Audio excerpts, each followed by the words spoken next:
Chair recognizes the delegate at mic 2. Brother Chair, thank you. MarkDimondstein, President of the American Postal Workers Union. And I very much appreciate the work of the Resolutions Committee and the Executive Council on both of these resolutions, which we support. I want to speak specifically on Resolution 48, exploring new directions for labor in electoral politics. Brothers and sisters, we heard from the podium, I think everybody agrees that the political system is rigged and the lesser of two evil politics is not working for working people. In the last election, we literally saw a rebellion of much of the working class against the status quo and against business as usual. But I also think we have to be very honest and also remind ourselves of the role of the Democratic Party. Not individuals. We have some tremendous pro-labor, pro-worker congresspeople at the federal level and representatives throughout the state and local levels. And we should continue to work to make sure we have friends of labor like that. But if we go back, let's be honest, if we go back to the Carter administration, we couldn't get labor reform that fixed permanent replacement of strikers, that defangs the right to strike.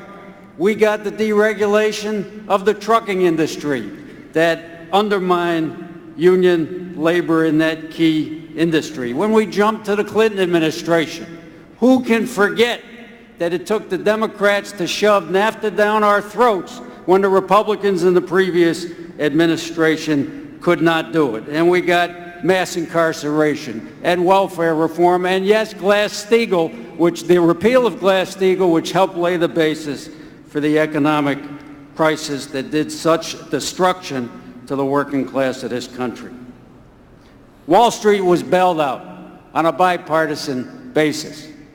The office that Goldman Sachs has in the White House, that Brother Shelton referred to, has been there before this administration.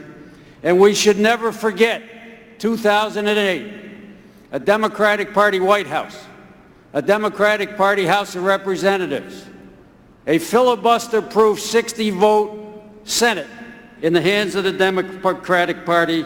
And brothers and sisters and brothers, where was the Employee Free Choice Act? Where was paid sick leave? Where was a raise in our poverty minimum wage? And we get bipartisan, continuing, endless wars for profit and a tax structure that favors the rich, where a few years back, the profitable GE company made $14 billion in profit and not only paid no taxes but got money back. So sisters and brothers, I urge you to vote this resolution up. I'm very pleased that we're having this discussion, because being a wing of and a perceived wing of one political party of Wall Street is not doing the labor movement and is not doing the working class any good in this country. 48 calls for supporting, in our traditional way, pro-labor candidates, but expanding our core issues through referenda, initiatives, and propositions. In 2014 and 2016... Brother Mark, I'm going to have to ask you to wrap up. Got to wrap up. Very quickly.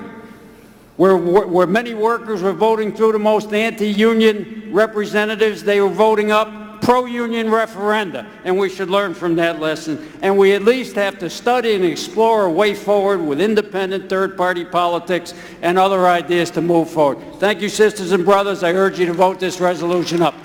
Thank you, Brother Mark.